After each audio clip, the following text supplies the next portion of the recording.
છો city crime news. હવે જોઈએ અગત્યના સમાચાર।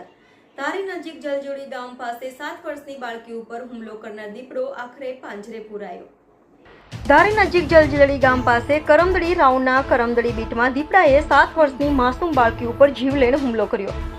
ધારી તાલુકાના જલજણી ગામ પાસે આંબાના બગીચામાં રહીને મજૂરી કરતા સુરેશભાઈ ભૂપતભાઈ રાઠોડ અને એમની દીકરી ગોપીબેન સુરેશભાઈ રાઠોડ ઉપર અચાનક દીપડા દ્વારા હુમલો થયો હતો, જેમાં ગોપીબેનના મોઢાના ભાગે દીપડા દ્વારા હુમલો કરવામાં આવેલ હતો અને સુરેશભાઈને પણ ઈજા પહોંચાડેલ હતી। ત્યારે આજુબાજુના કામ કરતા લોકો ઘટના સ્થળે દોડી જઈને દીપડાને ત્યાંથી ભગાડ્યો હતો।